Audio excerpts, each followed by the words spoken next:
Tonight, you've got the all-new Caesar's Palace online casino. Ad happened, but I just came across Has been the subject of controversy in the Jurassic community for quite some time now, with public opinions being close to polarized, with some absolutely hating it, while the other half being speculatively optimistic. Today on Goji Center, we will bring the D-Rex back to the analysis platform and attempt to answer the following question. Could this animal actually be a good combatant in real life? That is applying the rules of realism backed up by physics and biology. Of course, we will be discussing the combat abilities of the mutant from the fictional perspective as well. Then, in the second half of this episode, we will find out if this animal could do so much as to even hold its own weight, once set upon by reality. Not too long ago, soon after the trailer for Jurassic World Rebirth dropped, the Goji Center modeling team got to work to build a speculative reconstruction of the so-called D-Rex, based on the very few shots we were able to see. You may have also run into this model shown in other places.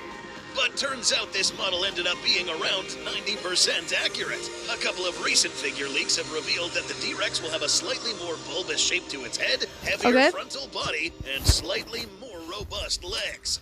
With a slight touch-up on the coloration, we will be using this Goji Center, I love your videos. I would, the Great Hybrid War or whatever, I reacted to his Hall of Shame video. And some of those creatures were absolutely, 95% of those, or whatever, 95 through 99% of those were just abominations of creations. Yeah, but I would have entered the Great Hybrid War or whatever if it would have let me. The updated model to speculate upon during the fictional combat analysis. Okay. From the moment where the Spino wrenched the bull's head out of place, it was clear that this precedent of having a big showdown between two dinosaurs was something that would be present in every film after that. Therefore, it wouldn't really be improbable that D-Rex will face another foe close to the end of the film, especially with a packed roster of other animals like 3 Spinos, a T-Rex, and sea-splitting Leviathan, just to name a few. This made us think, given the probable opponents that D-Rex could probably face, what about this animal could make it a force to fear in the battlefield? Okay. Coming up, the updated model will be studied, analyzed, and broken down into parts, but while our D-Rex here is being... Oh, and guys, when you're using the D-Rex for battles, the movie hasn't even been out, bruh. Like, you don't know how strong it is or anything. Anyways, you probably should have waited for this since Goji Center is pretty accurate with this stuff. Let's all quickly give a big thanks to War Thunder War for Thunder. sponsoring our channel. What you're watching Guess what? I have that on my phone. Mobile version. is the most insane representation of the intensity of military vehicles. You take control of tanks, aircraft, helicopters, and ships in epic immersive battles. Yeah, I love it. Constantly improving state-of-the-art graphics, sound effects indistinguishable Yep. from real life. Each battle is a totally different experience that you will never forget. Control modern military tech, guided missiles, smoke screens, thermal... Yeah. I'm best at tanks. I do really good with tanks. And why does my head look weird? Hold on. Comment down below if my head looks weird. It looks weird. Vision attack drones and It's a witness rectangle. the irreparable devastation of nuclear What a strikes that rectangular devastate the head, man. entire map. Good news for you is that you can now play this multiplayer game on PC, PlayStation, and Xbox. So there's no Mobile excuse not also. to take part in the best combat vehicle game of There's a mobile version. I guess it might be a little different. all time. Download for free using the link in the description if you haven't played yet or logged in for more than 6 months, and you'll get 100,000 in-game currency, special decorator Eagle of Valor, and more. Dang it. Stop waiting and download War Thunder today. And seems like we are ready to break down the D-Rex. First order of business? Double-checking the size of this thing. No official stats have been posted, so we could be in for some big surprises here. But use the human comparison. Now, because we are dealing with a franchise where animals fluctuate shot by shot depending on what looks better for the camera, we are going to be a bit flexible with our metrics. and thus potential damage inflicted by this animal. In this scene of a dockside confrontation, we can see that the D-Rex's knuckle-walking wrist is on level ground and distance with these people. The wrist is about on level with the actors' heads, and most of these peeps in this shot are around 5 to 5'6" tall. Taking this to the model and using some leeway to be conservative, this mutant winds up somewhere between 25 feet tall in a more upright stance and 20 feet in a more lower position. Either of which could Nice. So Stripey would be around like a half to a quarter of this size because I made Stripey 10-foot titanium raptor. give it a length of over 50 feet long. Using the volumetric analysis method we normally use on the channel, we are looking at a creature that shatters the previous predatory dinosaur record at over 25 to possibly 35,000 kilograms. Bro, this is the most annoying thing. It's worth noting that it is not impossible that this thing is even bigger, and even just a slight increase in overall height can result in the already gigantic mass more than doubling. If, for instance, the D-Rex is, say, 25 to 35 feet in height, we could be looking at a staggering 55 to 65,000 kilos. Now, it is actually very likely that the creators of this animal, as most movie creature artists and writers tend to do, will make the D-Rex a good deal lighter. Despite this, we feel pretty confident to say that D-Rex has a good shot at taking the title of biggest land predator in the franchise. As for lethality, that remains to be seen by official sources. This thing could wind up a horrifying warrior or a horrid wimp. But we do love showcasing violent horrors on this channel, so let's look and see what we can speculate from what we... Oh wait, now they gotta do a worst ways to die in Jurassic World Rebirth. And yeah, I think they're gonna do that when it comes out. I mean they did with almost any other show. Got the arms. Unlike its likely genetic template, the T-Rex, the D-Rex is likely going to wind up leveraging those arms that give it such a huge size as some of its primary weapons and tools. Assuming that the estimates mentioned earlier are close to accurate, these arms could reach up to 20 feet, with pointed talons almost a meter long. Based on the volumetric number discussed earlier, each arm might have a mass of over 5 to 6,000 kilograms. Now, because we're talking about a fictional animal in a fictional universe, we won't expect physics to be present, imposing any limits. A longer arm like this will grant the D-Rex more reach. This attribute alone could be a big reason why this animal could be one of the best combatants seen in this franchise. To kill this animal, it would need to be wounded on any vital organ, that being a blow to the cranium, violently snapping the spinal cord, or piercing the torso and disemboweling. All maneuvers that must be done at close proximity. This is difficult to do against an animal that can keep you at bay at a 20-foot distance, risking catastrophic injury if the D-Rex manages to connect. That is, especially with those talons. In this simulation, you'll see what would more or less happen to a Parasaurolophus if struck with such force, assuming that in the film the D-Rex can whirl their arms around like this. Additional attack methods will be the ability to grab and manipulate objects with the lengthened digits, possibly picking up smaller creatures, bringing them close to the mouth, or perhaps even grabbing the legs or arms of the opponent, knocking it off balance. Note that this animal always has one forearm on the ground. Because this animal is forward heavy, it will be imperative for this creature to always keep one hand pressed against the floor, lest it risks toppling over. We do have a lot more to discuss regarding this weapon in this next section. But now that we've established that this animal will likely inflict blows with its arms, let's talk about those teeth. We can expect that the set of jaws reminiscent of Tyrannosaurus could also be pretty lethal, even with a less than ideal body. This franchise is, frankly, quite horrible at accurately showcasing the bite damage of each of their theropods. T-Rex bites constantly shrugged off by other theropods with ease, Indoraptor jaws without serrated teeth able to cleanly bite through an arm, and Indominus without any visible and appropriate neck and jaw muscle attachments to bite through a reinforced glass and steel spherical structure. All examples of Jurassic either overestimating or underestimating the bite forces these theropods should have. Yeah. Our best guess is that the D-Rex will be no different. However, to its merit, a jaw structure shaped like this should still inflict a devastating bite force. A 2022 study by Manabu Sakamoto looked into the mechanics of theropod jaw muscles across different families. It was found that doubling the size of a Tyrannosaurus and keeping broadly similar jaw design results in a bite force increasing by about 53 to 60%. In the movie, we can expect D-Rex to be able to bite down with up to 80,000 newtons of force, if it was built to withstand such pressure. We'll touch on this later when physics makes itself present, but for reference, if you still feel lost when we mention newtons, an adult, healthy human male can bite down with a force of anywhere between 150 to up to 300 newtons. A saltwater crocodile is more than 16,000 newtons. T-Rex ranging between 35 to 63,000. So, in the movie, the T-Rex should probably bite down with equal force, if not greater. These bites will likely be seen after the limbs get involved, with this mutant positioning the victim within biting range with its long limbs, biting down and wrenching chunks of flesh similar to its more, less mutated cousin. Lastly, it's important to mention the use of sheer mass, its posture, and the tail. As mentioned already, we are talking about an animal. Is it actually called a D-Rex? Because, like,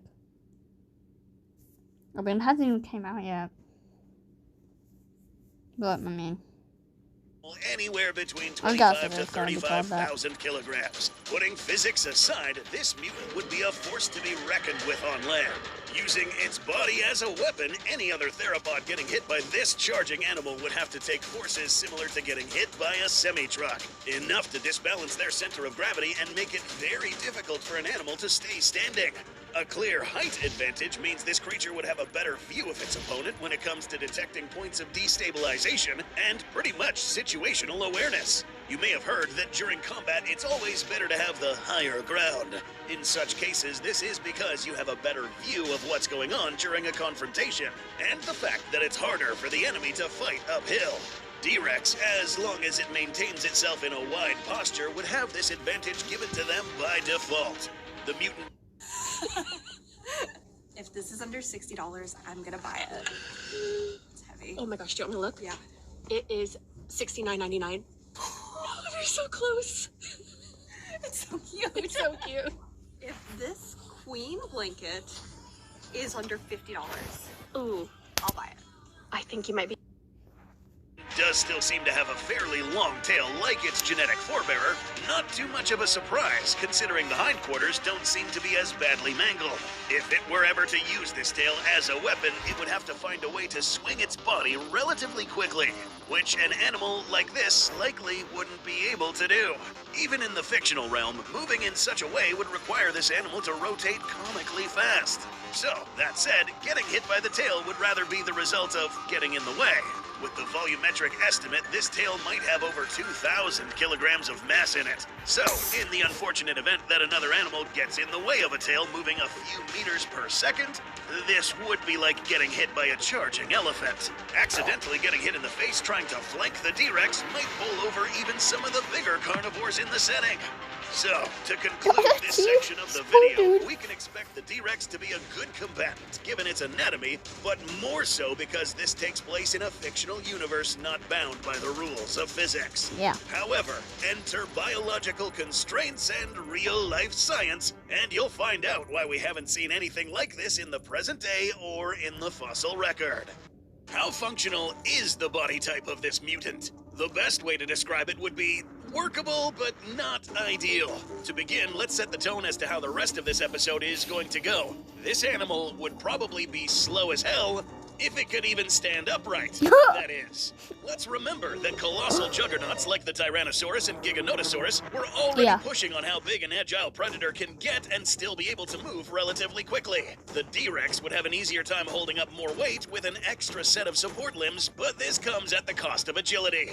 It all comes down to physics. A two-legged biped only needs to move half as many limbs to turn around as a four-legged quadruped. To be clear, plenty of quadrupeds are plenty nimble themselves, but this gets harder and harder after a certain size. This is probably one of the big reasons why theropod dinosaurs largely never went back to standing on all fours. Being bipedal gave them a much better ability to maneuver and accelerate quickly, at the cost of not being able to bear as much weight. Facultative bipeds like hadrosaurs can enjoy a bit of both worlds, but only if their center of gravity is situated close to the hip and they have sturdy, strong, and somewhat short hind limbs to be stable. These could easily change their stance without losing their balance. That tall, lanky build is great for uncanny monster design, but terrible at structural support and strength needed to keep itself in a fight. As mentioned already, with all that mass and with that tall of a stance, this means that when using those massive arms, the D-Rex would probably only be able to use one of its arms at a time. Taking both off the ground for too long would risk compromising its stance and stability, especially if wrestling with large prey or a thrashing opponent. What about that knuckle walking? This method of getting around is a specialized kind of locomotion that has developed multiple times amongst mammals and some other animals. But it doesn't appear theropod dinosaurs ever had this feature. After all, outside of maybe some spinosaurs, theropods were always agile bipeds. Short of adding DNA from something else, no amount of Hox gene manipulation should wind up giving an altered tyrannosaur a look resembling Primeval's future predator or the Death Angels. Realistically, an animal that was supposed to end up walking like this, but ended up like this, would have lots of trouble figuring out how to move around, let alone have the instincts to cope. Walking would be extremely difficult, if not impossible. Something that could make the body type a bit more viable would be if the edited genes ended up creating a second set of legs instead. It would still be very awkward and unbalanced, but the instinct on how to use those limbs properly would be there. In the real world, some animals have survived with horribly deformed and extra limbs in the wild before. Things get even worse when it's time to throw hands. Theropod dinosaur arms had plenty of range of motion, with a 2024 study showing that they were mobile and strong enough to pull the arms close to the body after snatching prey. When it comes to rotating the shoulder and the wrist, the range of motion is a lot smaller than that of a primate. The reason you see movie monsters like King Kong picking up and manipulating objects or swinging themselves around is because apes have a specialized shoulder anatomy, including a large ball and socket joint that allows them to whirl their arms around at almost 360 degrees. Back to the D-Rex, when this extra long limb developed, it might have been a mutated limb influenced by the longer, stiffer legs, resulting in an extra set of abnormally long forelimbs. Therefore, D-Rex would not have the ape-like range of motion. Instead, these limbs would simply swing up and down, forward and backward, with the only viable combat maneuvers being grasping and bludgeoning. Still, a multi-ton limb does mean that just getting smacked by one of these arms could produce forces of up to 900,000 to 1.2 million newtons with a perfect hit, comparable to having a Ford F-150 thrown at you at 40 miles per hour. In all likelihood, however, and again speaking in terms of plot... Dude, I like how Goji Center just says it so casually. You just get hit by this thing at like 45 miles per hour. Like, that's gonna do anything, bro. You're gonna get eviscerated. That's what's happening. Goji Center just says it so casually. Not wearing my shirt right now because apparently it fell off when I took off my jacket. Physics, an arm not capable of bearing this much weight to begin with would likely be injured if it tried smacking something this hard. As for the jaws, therein lies some other issues. Recall that in the fictional viability segment, we mentioned that D-Rex would bite down with 80,000 newtons of force. Every action has an equal and opposite reaction. You wouldn't want to get killed by your own weapon, so the skull has to be ideally built to withstand all of that force.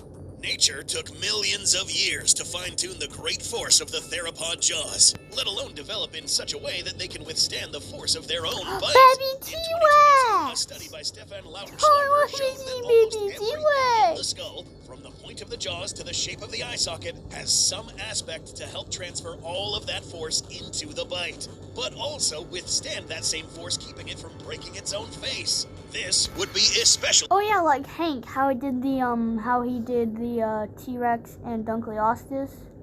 Whatever, it wasn't really Maeve, I love you, but don't lick my face right now. Like how Hank or whatever, it wasn't really able to hold a bite, like a sucking but strong, powerful bite motion. It wasn't able to hold that, so he kind of just broke his own face. That's kind of what brought me to it, but I mean, somewhat different things. So Hank was using the wrong DNA. This is just not having the right body or head build. True with Tyrannosaurus, which had keyhole-shaped eye sockets to help distribute such forces. Channel viewers might remember this was specifically why our hybrids like the Ultima, Imperatrix, and the 2.0 used other sturdy-skulled creatures like the Triceratops and short-tailed shrew in the mix. What does this mean for the T-Rex? While the jaw is mostly intact from the suspected Tyrannosaurus base, the upper half of the head is malformed and distorted. Considering this is also where the main jaw muscles, like the adductor mandibuli externus muscle attach, the T-Rex might have a much lower bite force than the T-Rex of the same size. Too much force, and this malformed skull could likely shatter. But let's say an actual animal in the shape, some kind of reptilian primate equivalent, did exist. Maybe minus the extra vestigial arms, of course. How big could this animal get? This, too, would probably be limited by the knuckle walking. There is a good reason why virtually every single type of animal that managed to break 16 tons had pillar-like legs built to hold them up. On FanDuel Casino, new players get 350 bonus spins for a chance at the #1. Examples being hadrosaurs like Edmontosaurus and Shantungosaurus, the mega mammals like Paleoloxodon and Paraceratherium, and of course, sauropods. That's what's needed to maintain stability moving around a body that heavy and holding it up 24/7. If one wanted to keep this body form, dropping a lot of weight to be closer to some of the largest knuckle walkers in history, like the biggest of the big ground sloths, might be a better range to start from and progress from there. Something along the lines of 6,000 to 10,000 kilograms is probably pushing the limits. There are still plenty of other problems with this malformed monstrosity. Teeth might be some of the hardest material in the body, but they are extremely breakable under the right circumstances. Teeth are, in essence, minerals, and certain minerals weaken when not hydrated. Tooth enamel, what covers the outside of the teeth, are one such example. This is why a vast majority of exposed tusks are mostly made of dentin, which is still sturdy but can withstand getting dried out more. For the T-Rex trying to chomp down as hard as a T-Rex could or more, it's going to need some of that enamel. Exposed teeth like this could cause the enamel to over time weaken and start fracturing. Split teeth, fractured roots, and nasty infections can follow, which would then cut short the lifespan of this predator. All we have discussed so far, it really is just the tiny tip of the iceberg. Beneath the skin lies a severe... Now we need the two-headed raptor. Explain. Why did I see that as a Lego one time? Altered internal anatomy. Realistically speaking, if a mutated animal like this would ever exist, there would be a plethora of issues affecting things beyond. Oh, and people, this is a mutant, if you don't know. Mutated limbs and bone structure. The body can sometimes do remarkable things to cope with catastrophic injury or deformities, but it can only do so much. If the limbs are affected to this degree, it is certain that the nerves, muscles, and joints under the surface are also badly affected. Neural disorders, severe arthritis, and psychological issues can be very common with deformities this severe. Signals the brain sends to move just one set of limbs could get scrambled and distorted. Complex tasks like running might become extremely difficult, if not impossible. The T-Rex is a terrifying new addition to the nightmares mankind's folly has brought out in this franchise. In a world bound by real-life biology and physics, it might be best to describe the beast as surviving rather than thriving. Ow. Maeve. You smushed me.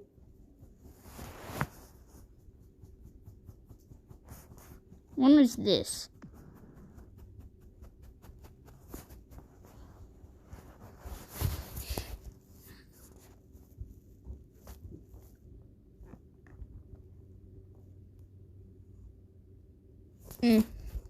Maybe we'll do it a little bit of another time. I don't know.